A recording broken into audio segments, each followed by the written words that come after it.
저 일하고 올 테니까 여기 가만히 있어, 알았죠? 나 잘했어요? 기다려. 기다려. 기다려. 기다려. 기다려. They had A-list casts, award-winning writers, Netflix-level budgets, and sky-high expectations. On paper, these K-dramas couldn't fail even if they tried. Yet somehow, they did. One was so controversial that its own network apologized while it was still airing. Another saw viewers abandon it after just a few episodes. What went so horribly wrong? Well, let's begin with the Netflix rom-com everyone expected to become the year's biggest hit. Number 10. Sold Out on You? 우리 데이트는 지금부터 시작입니다. 뭐야? 시작이라고요.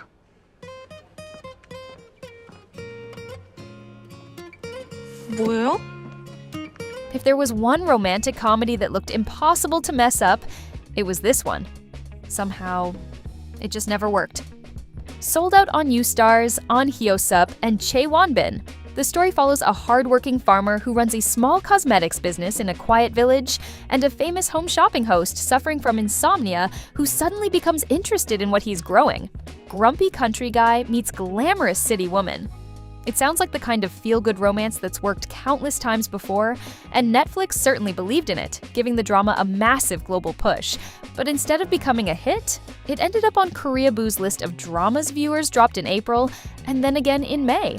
The biggest complaint wasn't the premise, it was the execution. Viewers kept describing the drama as cringy and, even worse, bland.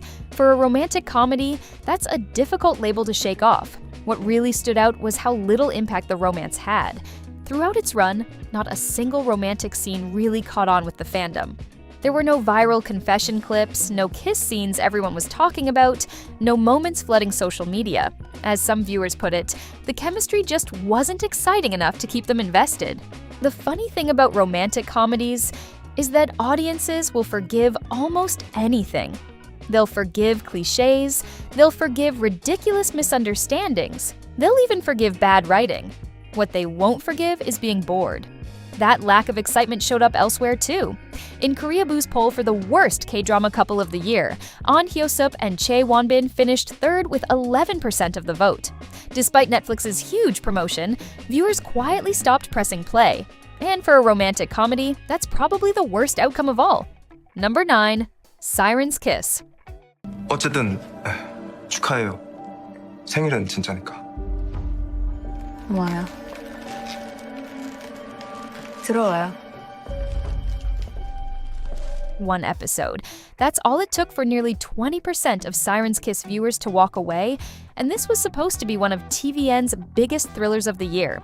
Starring Park Min-young and Lee Ha-jun, the drama follows the chief auctioneer of a prestigious art house whose former lovers keep turning up dead. When an insurance investigator receives an anonymous tip, he starts digging into the case, raising one big question. Is she a serial killer, or is someone framing her? It's the kind of premise that practically sells itself. In fact, it had already worked before, since the drama is a remake of a 1999 Fuji TV series. The premiere seemed to prove it. Episode 1 attracted around 1.3 million viewers, with ratings peaking above 7%. Then Episode 2 happened. Viewership dropped to around 1 million, a loss of nearly 20% overnight, and the ratings never recovered. Every episode after that stayed below the premiere, eventually falling to just over 900,000 viewers before ending with only a slight rebound. So, what went wrong? According to many viewers and reviewers, the drama slowly abandoned the very mystery that got people interested in the first place. Instead of exploring whether Park Min-young's character was really responsible for the deaths, the story became increasingly focused on office politics, workplace bullying, and insurance fraud. To make matters worse, many viewers said they had figured out the culprit long before the finale. And just when the drama had the chance to deliver a shocking payoff, it suddenly shifted into a sentimental ending that felt completely at odds with the dark thriller it had promised. By the end, the most intriguing part of Siren's Kiss was its premise, and that was left behind far too early. Number 8. Doctor on the Edge. 아까 배에서 무지 위험했거든요. 아니 누가 누구한테 지금 위험했다고 하는 거예요? 네? 아니 위험하게 거기는 왜 올라가 있었어요? 예? 뭐 죽으려고 그랬어요? 제가요? How does a show get called the most anticipated romance of the month and end up on that same month's dropped list? Because that's exactly what happened here in just 4 weeks. Doctor on the Edge pairs Lee Jae-wook and Shin Ye-yoon. He plays an elite plastic surgeon who tries to dodge a mandatory rural assignment, only to be sent to the very island he was hoping to avoid. She plays the nurse who's been running the island's tiny clinic for years. Take a surgeon whose expertise is cosmetic procedures and drop him somewhere that only needs the kind of everyday medicine he's long since left behind. That is a genuinely strong setup. The drama arrived in June with real momentum, and Forbes even named it the month's most anticipated romance. Just 4 weeks later, it appeared on Koreaboo's list of dramas viewers couldn't finish. What makes that especially interesting is that viewers couldn't point to one disastrous plot twist or one controversial episode. Instead, the complaints were surprisingly consistent. Weak writing, not enough happening to keep them invested, and performances that never quite clicked. Most viewers actually liked the beginning. The island looked gorgeous, the medical cases were interesting, and the setting felt fresh. Then the story stalled. One reviewer said the plot barely moved forward. The conflicts kept repeating themselves, and by episode 9, it had become a chore to finish. Even Drama Beans, which recapped the series from start to finish, called it half-baked and meandering, criticizing it for sidelining its main characters in favor of less interesting supporting ones. Their final verdict was perhaps the harshest of all. In the end, this drama was just for a series that arrived as the month's most anticipated romance, that's about as disappointing as it gets. Number 7. Positively Yours. 혹시 마피아입니까? 제가요? 내가 불편해요? 어휴, 그럴 리가요. 오해예요, 오해. 왜? 저 할 말 없으시면 전 일이 있어서 그만. It's hard enough to disappoint millions of webtoon fans. Positively Yours somehow managed to disappoint people who'd never even read the original. Positively Yours premiered on Channel A in January, starring Choi Jin-hyuk and Oh Yoon-soo. It was adapted from a Naver web novel and webtoon that topped the Naver series charts for an incredible 52 consecutive weeks, and the backlash started before the first episode even aired.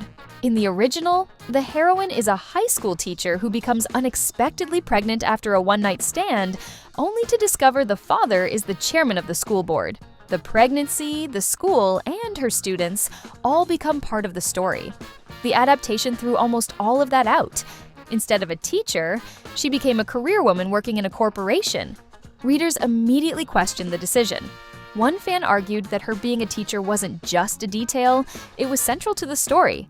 The pregnancy, her struggles, and her relationships with her students all revolved around that setting.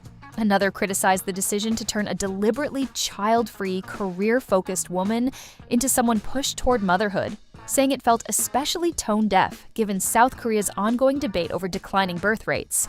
The criticism only grew once the drama aired. Fans complained that the adaptation added a love triangle that never existed in the original, invented new trauma for the characters, and changed so much that one reviewer asked why it had even been adapted in the first place.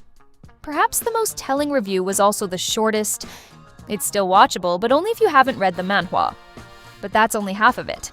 Even viewers who had never touched the webtoon weren't particularly impressed. A good adaptation can change almost everything if it still tells a compelling story.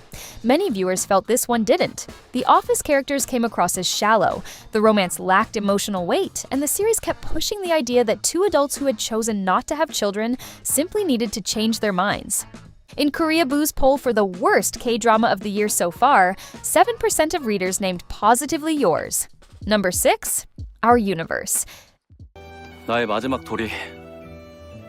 우리 이젠 다시 보지 맙시다. 또 엮일 일도 없겠지만.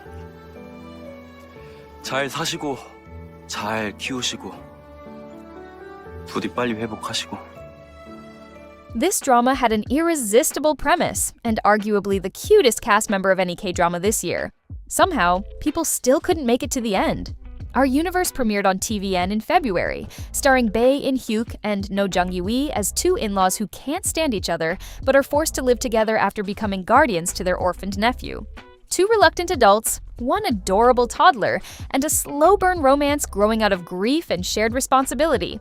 On paper, that's a hard formula to mess up, but by episode 2, the drama was drawing just 1.3% in the ratings. So what happened? It turns out that if the characters don't land, even the best premise won't save you. Let's begin with the female lead. The viewers did not like her at all, not because viewers found her irritating. Worse than that, they found her forgettable. Review after review described her as though there was barely a character to hold on to. One viewer said she was really lacking and simply had no personality. Others called her boring, said she gave them nothing to invest in, and admitted they found her frustrating to watch. Then there was the second male lead. Normally, the second lead is there to stir up a little tension before the inevitable romance wins out. Here, many viewers felt he ended up taking over the show. Several complained that Park Soo-ham was getting more screen time than Bae In-hyuk, while his character was repeatedly described online as more of a stalker than a romantic rival. The comments became increasingly blunt. "We don't care about the second lead," one viewer wrote.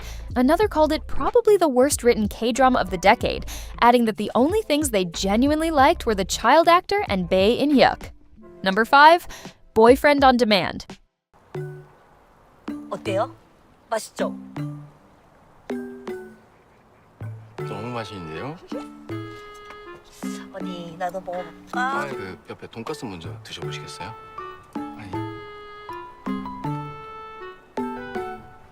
Now this one had the best idea of the year, and I'll defend that. It also had more eye candy than any drama I can remember. Somehow, it still managed to disappoint spectacularly.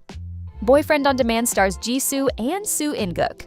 A burned-out webtoon producer signs up for a virtual reality dating service where she can experience customized romances with men who don't exist, until those digital relationships start bleeding into her real life. It's aimed directly at K-drama fans. A revolving door of virtual boyfriends, surprise cameos, every episode released at once on Netflix. You almost expect it to work. Instead, viewers kept talking about the chemistry they weren't supposed to notice. Jisoo clicked with the virtual boyfriends. The fantasy relationships felt playful and fun. Then Soo In-guk arrived, the actual romantic lead, and several viewers said the energy simply disappeared. More than one review described them as looking more like co-workers than a couple. Which is an odd thing to say about Soo In-guk. He spent years rescuing unlikely romances. He made an amnesiac chaebol irresistible in Shopping King Louie. He made a fake shaman investigating crimes out of a cafe somehow believable in Cafe Mae Nam-dong. If anyone could manufacture chemistry, it was probably him. This time, even that wasn't enough. The reaction ended up being remarkably one-sided. It landed on viewers' dropped lists, then went on to top Koreaboo's poll for the worst K-drama of the year with 38% of the vote, more than 3 times the runner-up. Jisoo and Soo In-guk also finished second in the site's worst couple poll. That says almost everything. The whole point of Boyfriend on Demand is deciding whether a real relationship can compete with a perfect artificial one. A lot of viewers came away believing the opposite. The virtual boyfriends were the ones they wanted to spend more time with. Number 4. Climax. 내가 왜 그렇게 너랑 가고 싶어 했는지 알아? 그렇게 부딪히고 깨지고 또 무서워하면서도 항상 그 자리에서 멈추는 걸 더 두려워하는 여자라서. What's worse than dropping a drama after 2 episodes? Finishing the whole thing and wishing you hadn't. Climax paired Joo Ji-hoon and Ha Ji-won in a dark political thriller, with Nana in a major supporting role. A corruptible prosecutor and a fallen actress enter a contract marriage to fight their way into the country's most powerful political circle. From the moment it was announced, it looked like prestige television, the kind of drama you recommend to friends who insist they don't watch K-dramas. Instead, it ended up on a much harsher list. Not dramas people dropped. Dramas people actually finished and regretted. One viewer who started watching for Nana called it, in their words, an utter waste of time, criticizing its overcomplicated plot and disappointing ending. Another described it as twisty but boring, which is an impressively difficult balance to strike. Political thrillers are hard to land. The audience has to feel slightly lost, but never completely disconnected, and according to many viewers, Climax crossed that line. And that's what makes this one sting. Joo Ji-hoon and Ha Ji-won have spent decades carrying ambitious projects. If anyone could make a complicated thriller work, it should have been them. Instead, many felt the plot became so tangled that even the cast couldn't rescue it. Number 3. Still Shining. 살던 데서 하던 일 마무리하겠다는데 다 알아들었다고. 내가 네 시간에 다 끼워 맞춰. 내가 다 노력할 거야. 20살 때랑은 다를 거야. This was supposed to be our beloved summer all over again. Instead, it ended up setting a record no JTBC drama ever wants to hold. Still Shining reunited viewers with the director behind Our Beloved Summer, Kim Youn-jung, and paired Park Jin-young with Kim Min-joo as high school sweethearts who reunite after 10 years apart. It sounded like the perfect follow-up. The same quiet, nostalgic style that made Our Beloved Summer such a favorite, this time wrapped around another story about first love finding its way back. Although getting there was harder than it looked. 2 different actors were cast as the male lead before filming and both withdrew. Chae Jong-hyuk signed on first and left. Kim Ro-woon replaced him and left as well. Park Jin-young was the third man to take the part. The audience never really bought in. The premiere opened at 2.1%, slipped to 1.7% the following week, and kept sliding. By the final 2 episodes, it had fallen to 0.8%, the lowest Friday night rating in JTBC's history. What's interesting is that critics and viewers came away with completely different impressions. Critics praised the directing, especially the way the changing seasons were captured, and many singled out Park Jin-young's performance. The audience kept talking about the pacing. One viewer admitted they only finished the drama out of habit because the story became boring and eventually stopped making sense. Another summed up the problem in a single sentence, saying the series mistakes vagueness for depth and stillness for meaning. That's a difficult criticism for a romance built almost entirely on quiet moments. Slow dramas can absolutely work, but only when every silence feels like it's leading somewhere. For many viewers, Still Shining never quite got there. Then the drama found itself in a completely different controversy. In episode 7, Park Jin-young's character shares drinks with his grandfather before the scene cuts directly to him driving. Many viewers felt the drama had treated drunk driving as an emotional moment instead of the serious issue it is, and a formal complaint was filed with the Korea Communication Standards Commission. On March 31st, while the drama was still airing, JTBC issued a public apology and acknowledged the criticism. That's not something a network has to do very often. A respected director, 2 popular young leads, and a premise that had already won over romance fans before the first episode aired. It finished with the lowest Friday night rating JTBC has ever recorded. Number 2, can this love be translated? 내가 잘 못 알아들은 것 같은데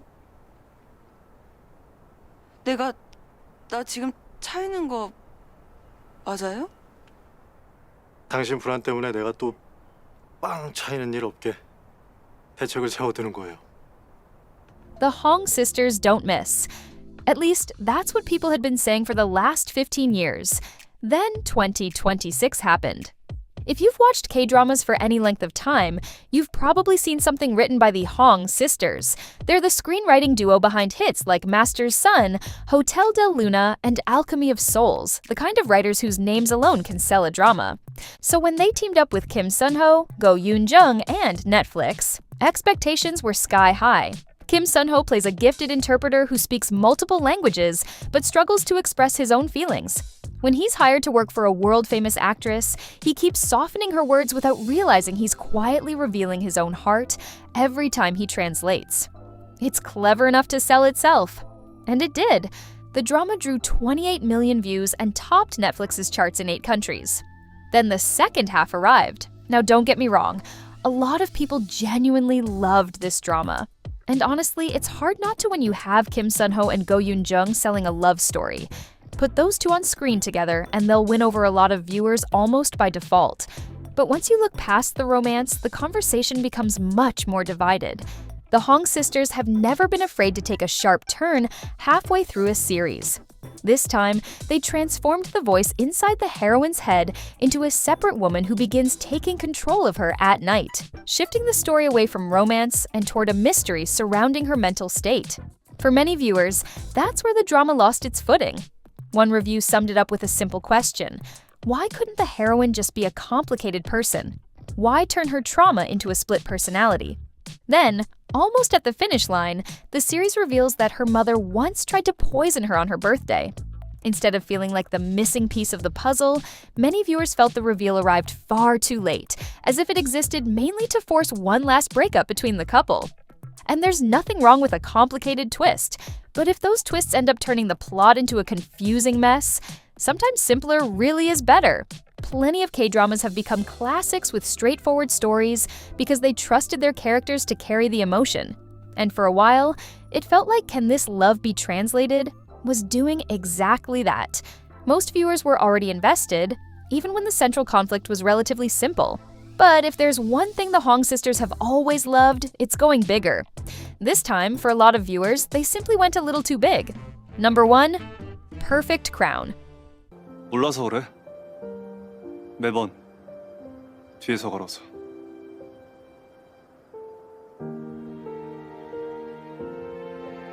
저랑 같이 걸으면 돼요. 가르쳐 줄게요. Here's the strange thing about Perfect Crown. It was one of the biggest K-dramas of the year, and one of the biggest disappointments at the same time. Perfect Crown is set in an alternate Korea where the monarchy never fell. IU plays the illegitimate daughter of a powerful Chibo family, brilliant and wealthy, but still treated as a commoner. Byun Woo-suk plays a grand prince with royal blood but almost no real power. Their marriage begins as a political alliance. Nobody was asking whether to watch it. People were asking what day it dropped and whether they'd have to wait a week between episodes. The excitement was completely understandable. You had IU, Byun Woo-suk, a modern royal romance, Disney Plus backing, and a script that had already won a screenwriting competition before production even began. Everything about the project suggested this was going to be the K-drama event of 2026. The ratings certainly reflected that. The premiere opened at 7.8%, and the finale climbed to 13.8%, making it the most watched broadcast drama in Korea that year. At exactly the same time, viewers were becoming increasingly frustrated with the writing. After the first episode aired, a post on The Coup criticized the story for lacking plausibility and having a chaotic narrative flow. It ranked the problems in order: script first, direction second, acting third. The post quickly spread, drawing more than 70,000 views and hundreds of comments in agreement. That made one detail especially ironic. The script had already beaten out countless others in a screenwriting competition.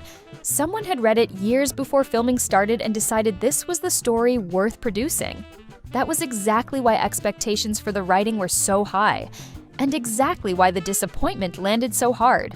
As the weeks went on, the complaints only became more consistent. By the final stretch, major conflicts were introduced and resolved almost immediately. Emotional scenes barely had time to breathe, and huge turning points arrived before the story had properly built toward them.